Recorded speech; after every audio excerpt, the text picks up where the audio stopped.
Good morning. We are going to continue working with the book of Esther. And the point is to try to learn from it something that might be good for us and applicable to us. And last Tuesday night when we stopped, we were looking at what King Ahasuerus' council of 7 felt should be done because Vashti had refused to come to his banquet as he requested her to. And I kind of peeled off from that and asked the question and then answered the question, was there concerns that they prevent the rest of the ladies in the country, the nation, from following the Queen Vashti's example if once they heard what she had done, refusing to come at the king's request. And it's interesting to me that their conclusion of what would happen as others heard of the conduct of their queen, if nothing was done, if there were no consequences, would be to follow suit. And so the goal was to help all of the wives in Esther chapter 1, the story and the account in the scriptures. And verse 20, when the king's decree, which we shall make, is proclaimed throughout all the empire, for it's great, all the wives will honor their husbands, both great and small. And the reply pleased the king, and the instruction or the decision was that Vashti would be banned from the throne. She would no longer be queen, and the king would never, I guess, consider her to be his wife, or at least function as his wife from that point on. And as life goes, of course, they followed through.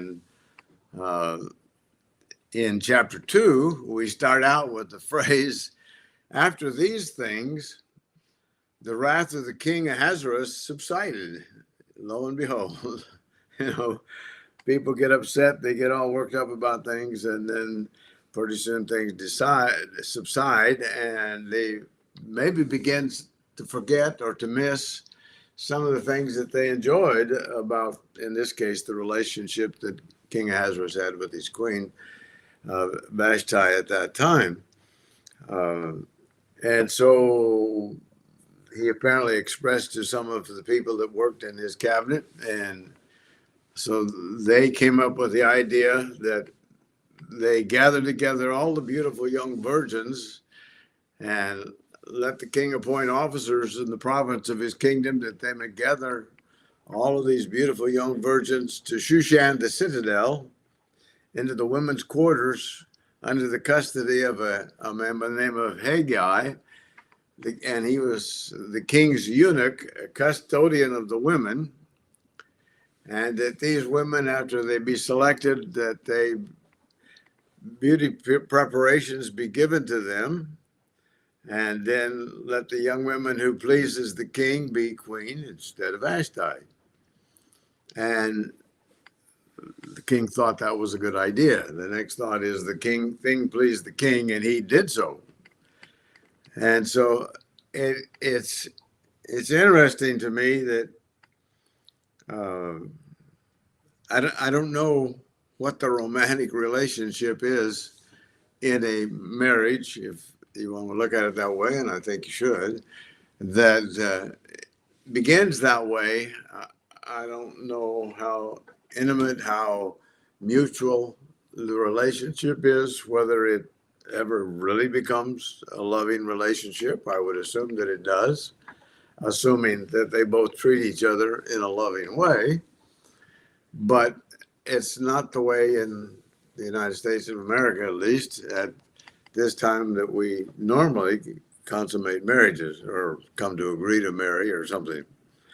And so the king actually has interviews a lot of people. We're not told how many people it was, so I don't really know how many it was, but we're told quite a bit about what is done.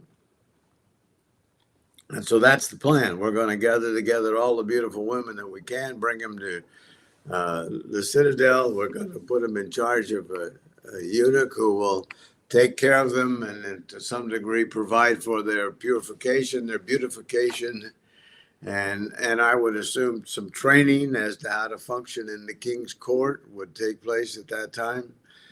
And then we're kind of introduced to a person and a factor that you wouldn't think of so much in this situation, and that's that there's a Jew there, and his name is Mordecai. And this Jew happened to be a man who was cousin to a very beautiful virgin, and she was caught up in the roundup of beautiful women, possible queens for the king. And Mordecai had been, we're told that he was the son of Jair, the son of Shimei, the son of Kish, and he was a Benjamite of the tribe of Benjamin. And when you read that, you don't think too much about it. I mean, there's Kish, Shimei, Jair, and Mordecai. And then we're going to deal with Mordecai in the story.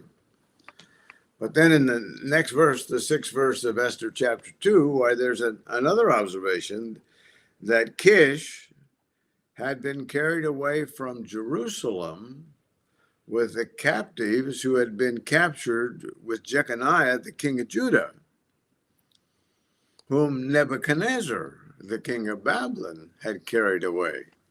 So I would say at least completely part of 2 generations and part of the life of Mordecai, which would be a 3rd generation, and a portion of the life of Kish, which would have been a 1st generation, they had not been in Jerusalem.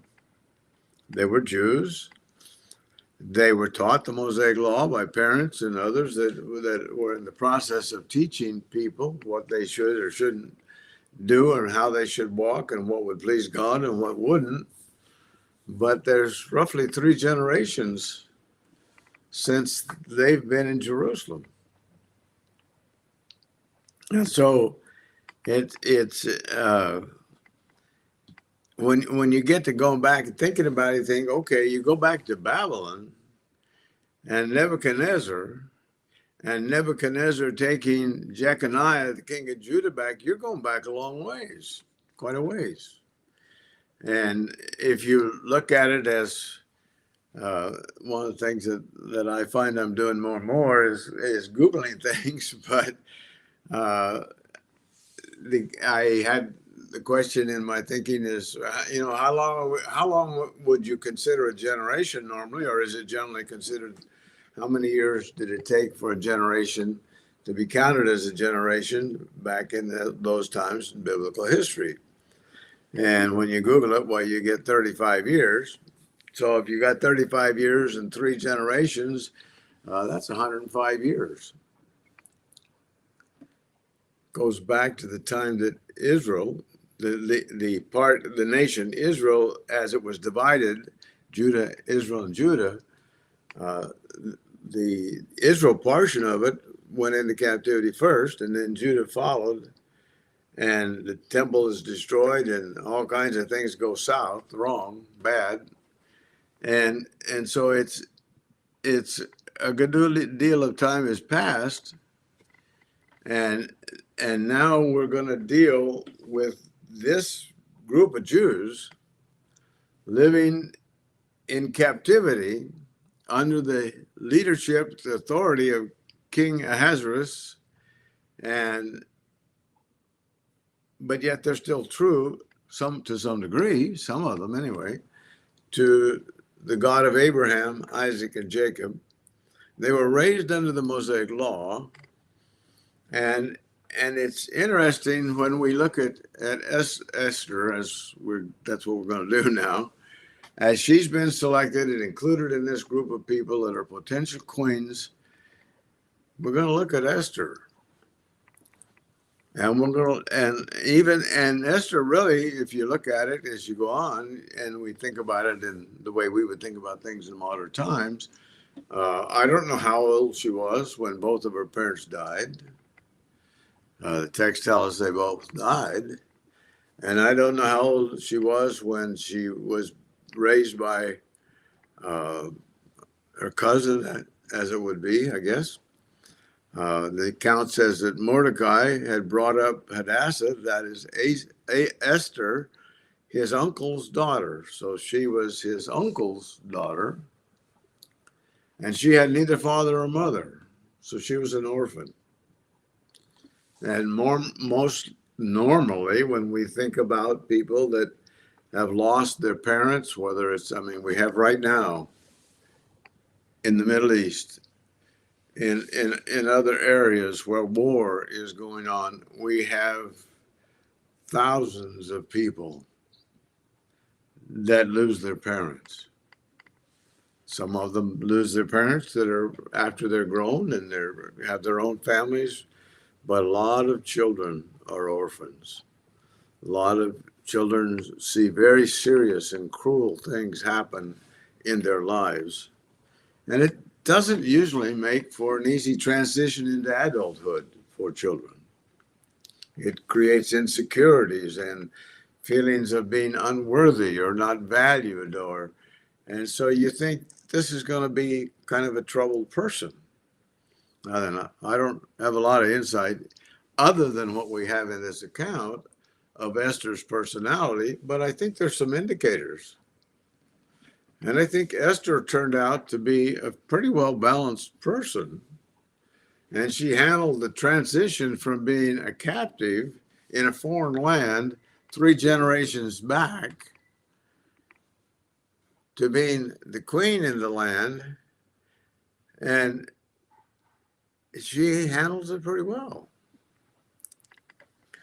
And she handles it in what I would say is a godly way for a woman, for a wife, for a queen who was raised as an orphan. But she's described in Esther chapter 2 and verse 7, after stating that she had neither father nor mother, the young woman was lovely and beautiful when her father and mother died. Mordecai took her as his own daughter.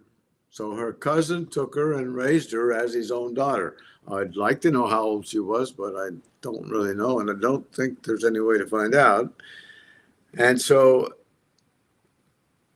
this woman, when I read that description, she must have been very attractive physically, because that's all they're looking at primarily, as I understand it. At least that's the only thing they talk about when they say select beautiful women from among all the citizens of the country and bring them to the citadel, to where they can be trained and beautified and purified and probably educated to some degree as to how to function as a queen. But they're primarily looking at the outside. But when I read that description, the young woman was lovely and beautiful. I may be wrong, but I don't think so. I think the expression lovely has to focus more on the person, the character of the person, and beautiful more on the outward beauty of the woman. How she conducts herself, how she reacts and relates to people, I think falls in the category of being a lovely person. She was a lovely person.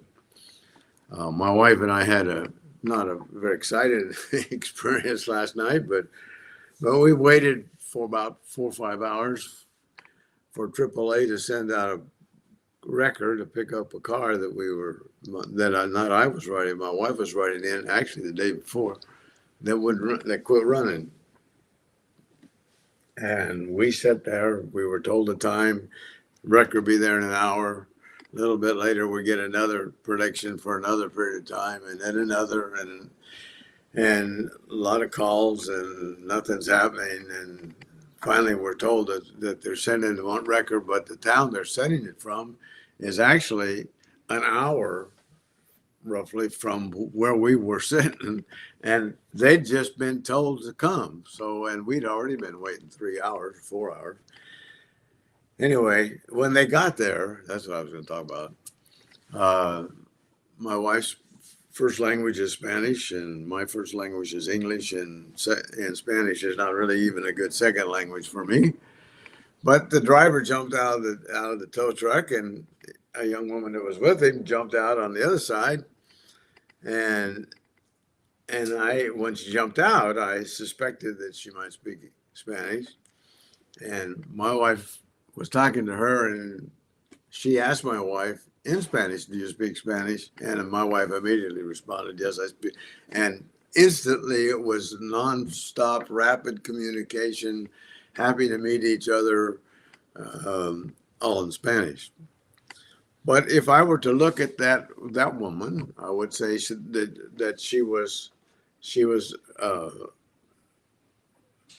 a pleasing sort of a woman. The driver was a pleasing sort of a man. They were tried to be very happy, helpful, and very and very apologetic for the fact that when they realized that we'd been sitting waiting for them 4 or 5 hours, they were shocked, surprised, and so physically they were reasonably normal people, handsome and beautiful in a normal sense, but they were very nice people. They were lovely people. And so when we go on talking about Esther, she's a person that is able to conduct herself in situations that in many cases would be considered extremely stressful, and yet she seemed to do very well. She come off as a lovely person, a beautiful person. She was raised as an orphan. And so she was one of those that was gathered at Shushan, the citadel, under the custody of Haggai.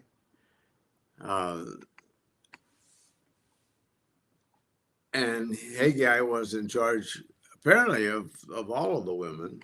So he must have had a prominent place. And then in verse 9 of chapter 2, it says, the young woman pleased Haggai. Well, he's looking at all of the potential brides, I guess you would say, for the king, and all of the potential queens for the king. And they're all probably very attractive women physically. But I believe that as he's working with them, I'm sure he comes away from his interaction with some of the women as, they may be really beautiful, but man, they'd be meaner than a snake to live with. But in this case, that's not where Esther is. Esther is lovely and she's beautiful. And when Haggai met her, she pleased him. And I don't believe there was anything sexual or sensual about it. She was a nice person. And she obtained his favor. And because of that, we read in the next thought, so he readily gave beauty preparations for her. And we'll read a little bit about what they were. But he was quick to do it, is the thought. He didn't hesitate to do it. And actually, when you read through it, and we will in just a minute, you find that he puts her in a better place, takes better care of her, looks after her more carefully than he is some other people in that same group of women. And my point, and the point I want us to think about for a moment, is this is a product of being raised under the Mosaic law. In other words, she was a Jew being raised by a Jew who was loyal to God, undoubtedly was endeavoring to observe the Mosaic law to the degree that he could, was hopeful, I'm sure, looking forward that somehow God would protect as he had promised and maintain his people as he had promised. And hopefully they would someday get back into their land as he had promised. And they still haven't totally achieved, and they will yet achieve. But that's the man Mordecai that raised Esther. And he raised the person that's interacting with this gentleman Haggai in such a way that he thinks she's all right. She's somebody to favor. She's somebody she could do a good job in this job of queen and wife and whatever all goes with that job at that time in that country. So it says again, the young woman pleased him. She obtained his favor, so he readily gave beauty preparations to her besides her allowance. So what I would understand that there was an allowance for all of the women for beauty preparations, but he gave some additional beauty preparations to her. And then he gave her 7 choice maidservants. 7 choice maidservants were provided for her from the king's palace.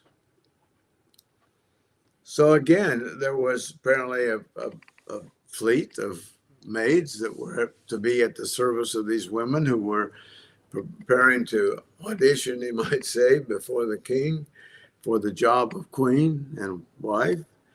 And he gives her choice maidservants, 7 choice maidservants. And he moved her and her maidservants into the best place in the house of the women. So I think what the Holy Spirit has written for us is enough to help us to realize if we're trying to get from what we want to, that truth that we find in the epistles, godliness is profitable unto all things. Whether you learn it from the Mosaic Law, whether you learn it from the epistles that are for the church specifically as to how the church is to function, whether you learn it as an aside from the experiences of the nation Israel at various times, it's profitable. And what she does and how she thinks and the beauty that she presents is consistent with the inward beauty that Peter speaks about in 1 Peter chapter 3 of a gentle and a quiet spirit. A gentle and a quiet spirit. Because she could really be uptight about where she is if she wanted to be. She could really be obnoxious if she wanted to be, thinking that, well, I'm more beautiful than all the other women under the reign of King Ahasuerus, and look down on everybody. But she isn't doing that apparently. And then the last point in this particular part of this story is that we find in verse 10 that Esther has not revealed her people or her family. For Mordecai had charged her not to reveal it. Okay, so what all the dynamics were as the Jews functioned under King Ahasuerus, Mordecai had told this young lady that he'd raised as a daughter that don't let anybody know you're a Jew, and don't tell them the family you're from. Well, she could have said, look, I'm going to be the queen of the land. I'm going to do what I want to do. You're not going to tell me what to do. In fact, it's interesting when you start Googling around with stories in the Bible, you find people. I run onto an article. I may say more about it publicly, I may not, but the writer was a woman, and she lives in California, and she has had a significant education, and I think it would be fair to say she's at least pointed in the direction of being a feminist, if she's not a feminist. And she's trying to point out the fact, as I've heard several people do, that in the Bible there's another number of women that God has used in a very prominent way. And the point, and in her article, it's mentioned that he's endeavoring to help us to turn from our patronic outlook, in other words, a male-oriented outlook, to, I guess, a female-oriented outlook or something, and then they will point out, and she does in her article, 4 or 5 different women that are mentioned in the Bible, Esther being one of them. But that's only an issue, and you only can make that point if you create a problem that God didn't create when he created Adam and then created woman, Eve, as a helpmate to Adam so that they could do what God wanted them to do. And because one is male and the other is female doesn't mean that one is inferior, one is of less value, one doesn't have as important a place. And that's the one that was created second, and the one that was created to help the one that was created first do what God was going to hold him accountable and responsible for getting done. There's no, it's like trying to talk about inferiority in God. When in the beginning was the Word was with God, the Word was God, the Word became flesh and dwelt among man. Was he inferior to God? No, he's part of God. There's not a conflict unless you're going to make a conflict. And God never indicates that woman is inferior to man or of less value than men or less loved, should be less loved than man. It's a place of function. And so you don't have the conflict. If you have somebody that and I don't, let's suppose you think it shouldn't be a it should be a matriarchal society rather than a patriarchal society. Okay, are you going to have the man be inferior to the woman then? So what have you accomplished? And yet when you look at what is one of the more important things that God wanted Adam to do, multiply and replenish and populate the world, he couldn't do it without a woman. He could not do it.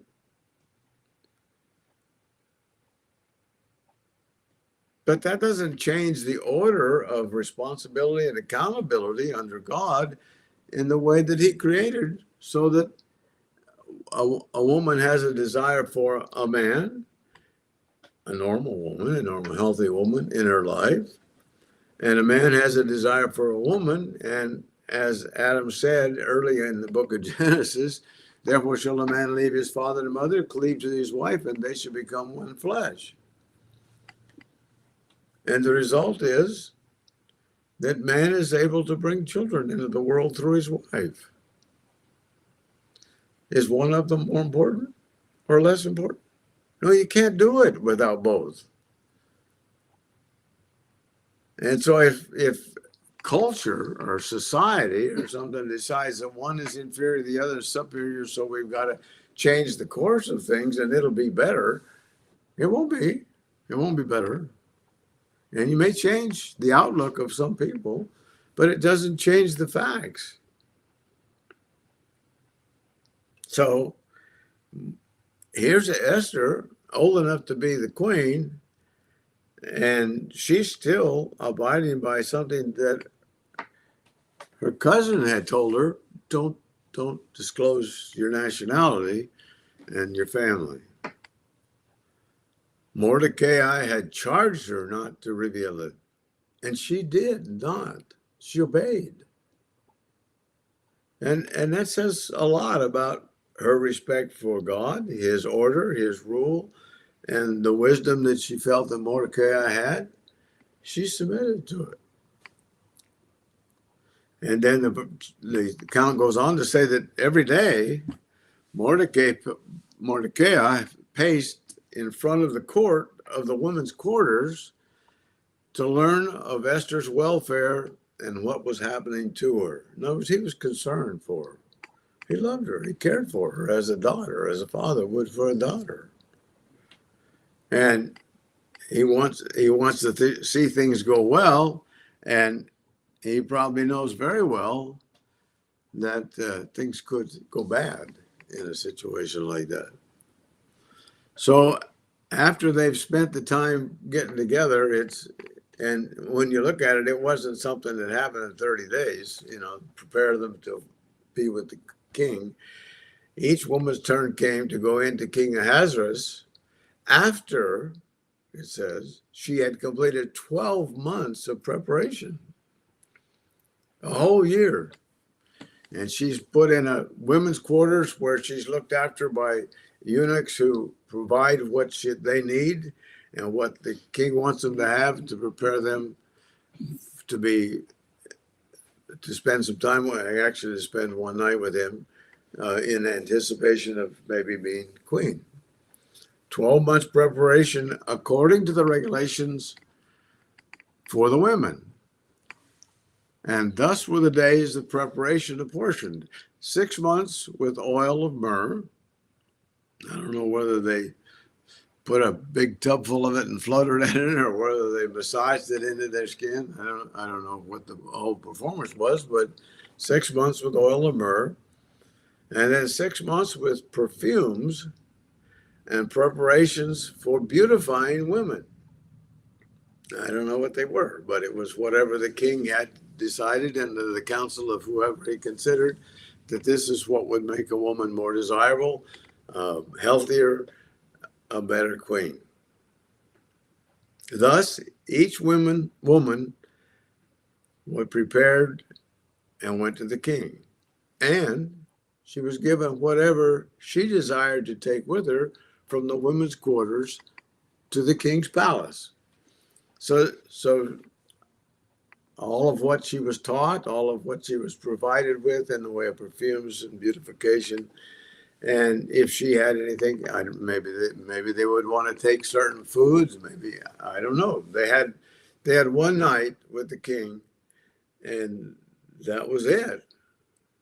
Unless he was impressed enough with them that he wanted them to come back, and actually called them back by name.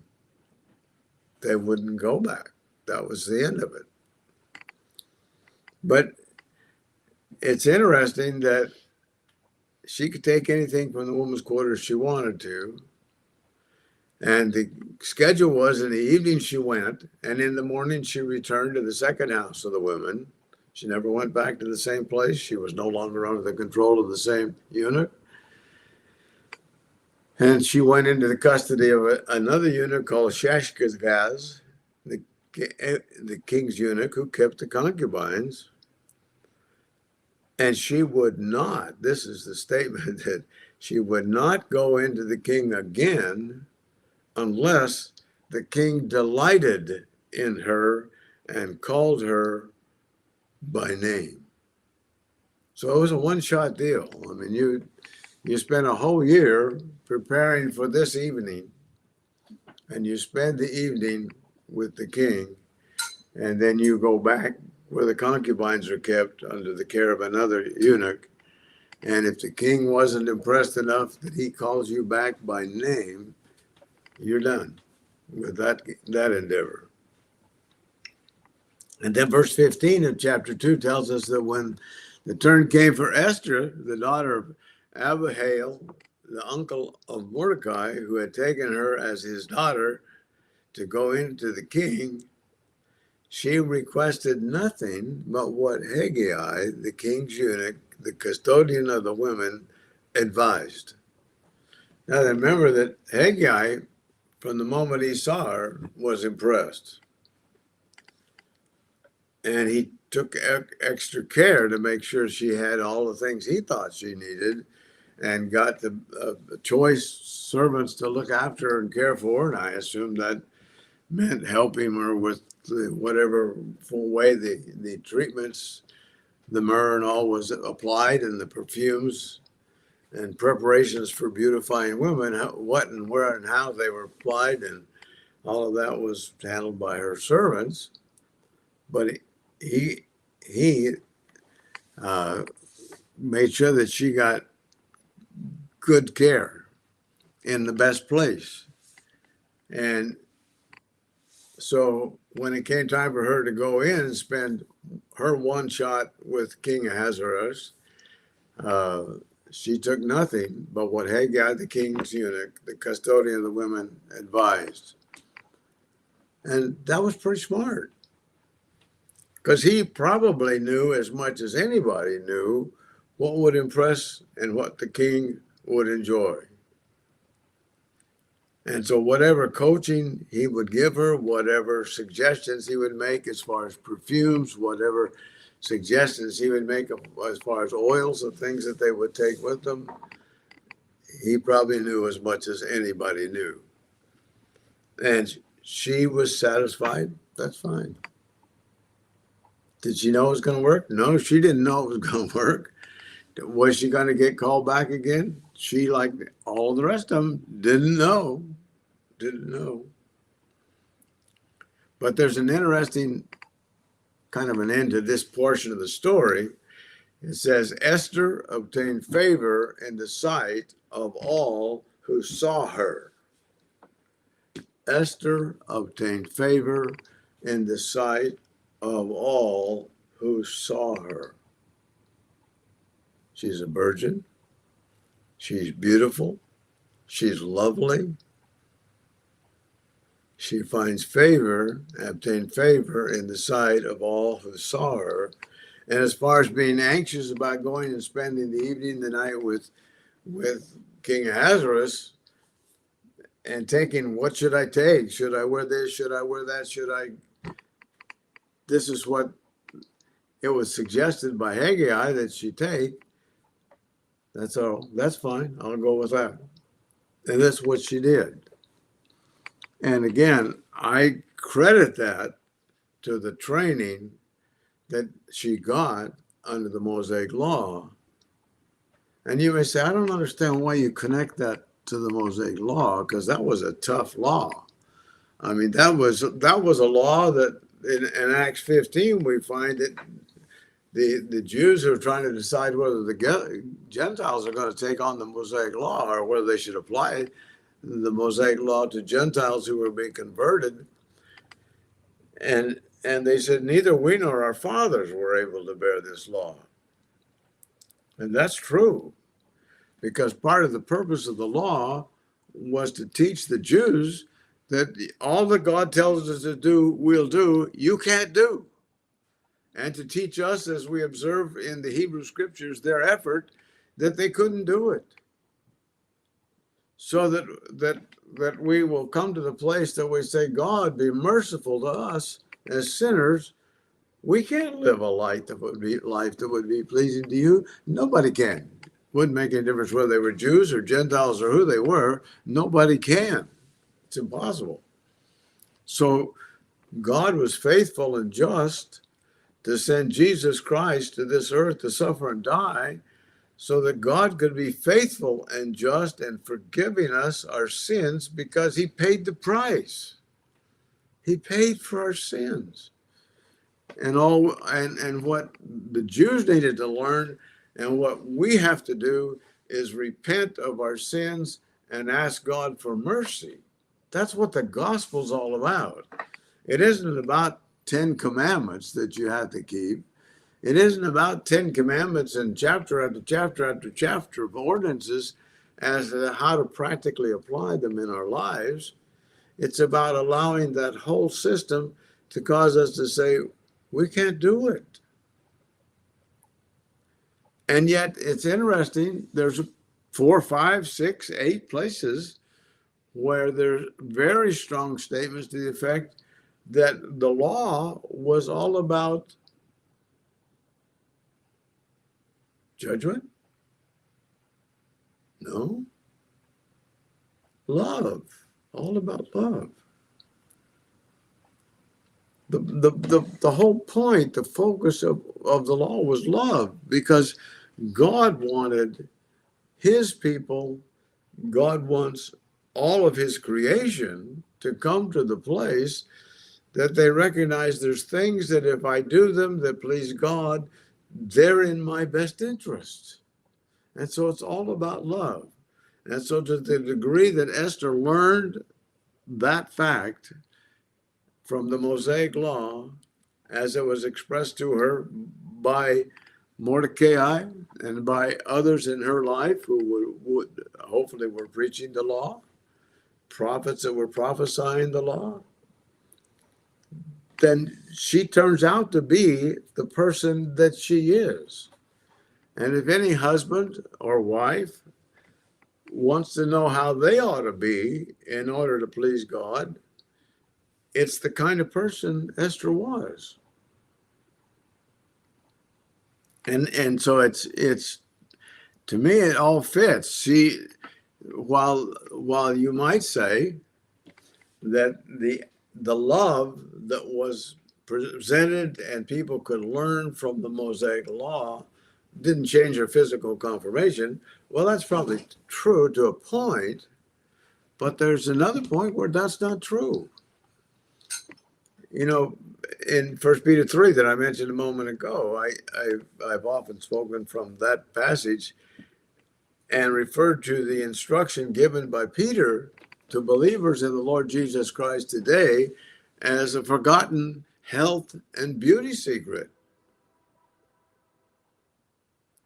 To be able to rest, to be able to trust the ornament of a gentle and a quiet spirit tends to produce people that are lovely and beautiful. A gentle and a quiet spirit. So it does connect. It does connect. And of course, the test that Esther is going to go through as she faces what's coming next is that the number 2 man under King Ahasuerus hates Jews. And he wants to exterminate the Jews that are in the land that's controlled by King Ahasuerus. And he doesn't know that Esther's a Jew. And King Ahasuerus, after she becomes queen, doesn't know that she's a Jew until the decree that the king allowed him to be signed into law. Until that is the Mordecai signs that into law, she doesn't let them know. But then a big part of the story is she goes before King Ahasuerus without an invite, which puts her life on the line, and asks something. And so that's the way it goes. But I'm getting ahead of the story. So King Ahasuerus puts all of these women through this beautification program. Esther's one of them. And in verse 16 of chapter 2, so Esther was taken to King Ahasuerus into his royal palace in the 10th month and on the 7th year of his reign. This is, and so the king, we read in verse 17 of chapter 2, loved Esther. Okay, he loved her more than all the other women. And she obtained grace and favor in his sight more than all the virgins. So he set a royal crown upon her head and made her queen instead of Vashti. So she won. And she has a royal crown on her head.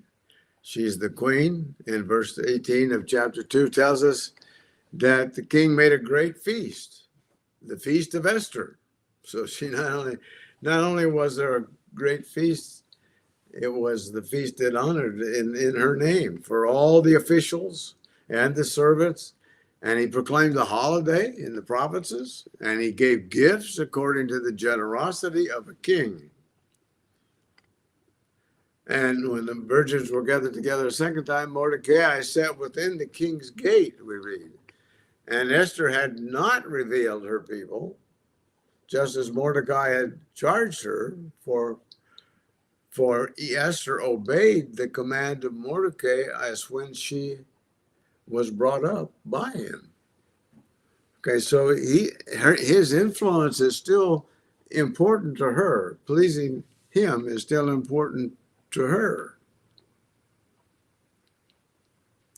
And then we get an account of something that happened that really, it puts Mordecai in a situation where he's going to be exalted in the kingdom himself, but it puts him in a situation where he's have to lose his life. Esther's have to lose her life. All the other Jews are have to lose their lives, but because of what Mordecai is going to do right now, it's something that God allowed or caused that's going to enable Israel to be protected. So Mordecai sits within the king's gate. Esther's not revealed her nationality. And when Mordecai is sitting within the king's gate, he hears of the fact that there's two eunuchs that are gatekeepers by the name of Bigthan and Teresh, and they're furious with King Ahasuerus. And Mordecai hears of that, and they were so angry that they were wanting to lay hands on King Ahasuerus. They had plans to lay hands on him and kill him. And Mordecai found out about it, and so he tells Esther. That's really his primary contact with anybody inside the kingdom, the palace. And it's interesting what Esther does with it. Again, it's consistent with Esther being a wise and loving and kind person. Okay, she can do two things with it. Three things, I guess. She can ignore it, say, my cousin just thinking, dreaming, imagining things are going to happen. Probably it's not going to happen, and not tell anybody. She could go tell King Ahasuerus that she just come onto this information and he better do something about it to protect himself so that she would get the credit for it. Or she could tell King Ahasuerus in the name of her cousin Mordecai so that Mordecai would get the credit for it. And that's what she does. She informed the king in Mordecai's name. And when an inquiry was made into the matter, it was confirmed. And both were hanged on a gallows. Bigthan and Teresh were hung on a gallows. And it was written in the book of the Chronicles in the presence of the king. So Mordecai's protection of the king from being assassinated by two people that were gatekeepers that were upset with him is carried to the king via Esther in the name of Mordecai and recorded in the Chronicles of the king, so that in the event which does come up, that King Ahasuerus is reminded of it, that Mordecai will get the credit.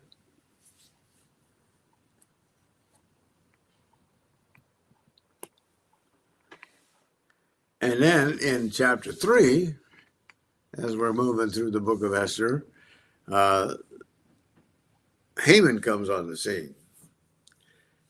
King Ahasuerus, we're told, promoted Haman, the son of Hammedatha the Agagite, and advanced him and set his seat above all the princes who were with him.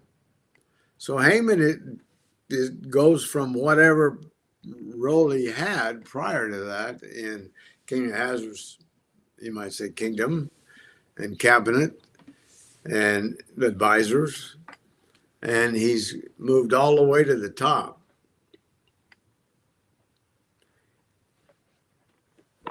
And they advanced him and set his seat above all the princes who were with him. And all the king's servants who were within the king's gates bowed and paid homage to Haman, for so the king had commanded concerning him. The king had said, you need to do this. But Mordecai would not bow or pay homage. Well, why wouldn't he? Well, I can't tell you in detail. I can't tell you because it's told specifically, but I can easily understand that he would feel that for him to bow down and pay homage to some other human being was not something that would please one who worships the God of heaven and earth, the creator of the universe. And so he wouldn't do it. He didn't do it. And when he was challenged about it, his response was the fact that I'm a Jew. Mordecai told those of the people that were in that area that were observing the fact that they were bowing down and paying homage to Haman, but Mordecai wasn't. And when he was chided or questioned by some of them, why his response was, I'm a Jew. And when Haman saw that Mordecai wouldn't bow down and pay homage, Haman was filled with wrath. Now, if you get to thinking other people need to bow down and pay homage to you, and if they don't, you're furiously angry, you got a problem with yourself. Who do you think you are? Who do you think other people are, or where do you think other people are that they're so far below you that they need to pay homage to you? And if you are full of wrath and you don't deal with it some way in a godly way, it's probably going to consume you ultimately. And that's what happens to Haman. He's really upset. He was filled with wrath, but he was afraid to lay hands on Mordecai alone, for they had told him that Mordecai was a Jew. So Haman's approach was, in verse 6 of chapter 3, he disdained to lay hands on him alone, but Haman sought to destroy all the Jews who were throughout the whole kingdom of Ahasuerus, the people of Mordecai. He wants to kill them all. Now, we today in the United States have stuff going on in the Middle East surrounding Jerusalem and other Middle East countries. And there's some of them that today are set on destroying all the Jews. And all I would say to any of us as we look at the situation, and some are trying to save the Jews and some are trying to destroy the Jews, we as the United States have been the friend of the Jews for a good long time. But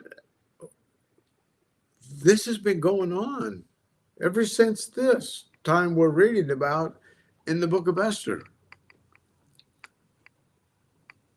Somebody by the name of Haman is trying to destroy all the Jews. And he has a scheme, a plan by which he's going to do that. And so we read in chapter 3 and starting with verse 7 that in the month Nisan, in the 12th year of King Ahasuerus, they cast a lot or pur before Haman to determine the day and month until it fell on the 12th month, which is the month Adar. And then Haman said to King Ahasuerus, now here's a proposition for the king. There's certain people scattered and dispersed among the people in all the provinces of your kingdom. Their laws are different from other people's laws, and they do not keep the king's laws. So often you find among politicians and people that are trying to manipulate other people, they set up a proposition, a potential hazard, something that is going to happen, or they try to make somebody something that they're not, or feeling something that they don't, by telling half-truths. That's what Satan did with Adam and Eve in the garden. Your eyes will be opened, you'll be like God, you'll know good and evil. Oh, that's a big deal. You get to know two things. No, you're only going to learn one of them. It's evil. Well, in this case, Haman says to King Ahasuerus, these people, they have their laws are different from other people's. Well, that was true. Jews that were part of the Mosaic law and respected the God of the Mosaic law, that was different than other people's. But then the next statement, they do not keep the king's laws, that's not really true.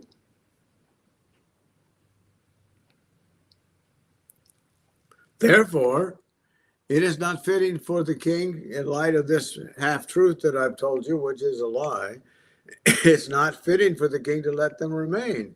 If it please the king, let a decree be written that they be destroyed. And I will pay 10,000 talents of silver into the hands of those who do the work to bring it into the king's treasuries. That's kind of a funny business deal to me.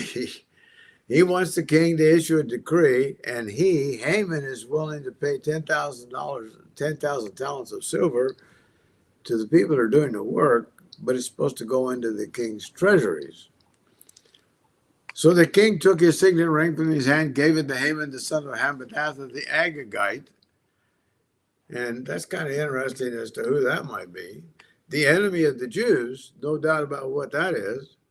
And the king said to Haman, the money and the people are given to you to do with them as it seems good to you. And it's interesting when you do a little looking. I'm not going to draw any conclusions, but I'll just share with you. If you Google, and I did, about who was Haman and what's his background. So there's a webpage called www.questions.org, and on July 4th, 2022, they put a posting. Haman was an Agagite, the son of Hammedatha. Haman was likely a descendant of Agag, the king of the Amalekites. Well, if you remember Agag, he's the one that Saul was supposed to kill, and Saul saved alive, and the one that approached with the speech, surely the bitterness of death is past. Well, it hadn't for him, and he died.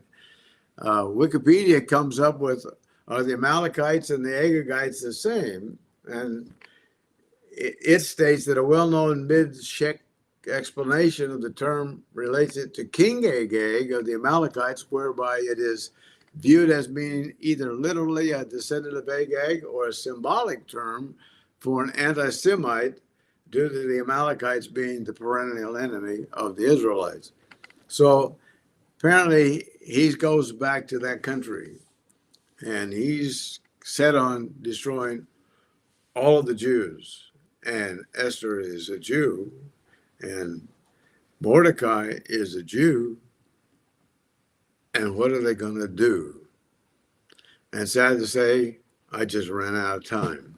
So I'll pick this up, Lord willing, this coming Tuesday at this point in Esther chapter 3, and we'll see the decree that Haman had him draw up, and see how it will affect the lives of the people that are Jews, and it's not very pretty. Hit the like button, if you will, and we look forward to seeing you this coming Tuesday. Maybe not really seeing you. Maybe you'll see me. but I won't see you. But may the Lord bless you. Goodbye.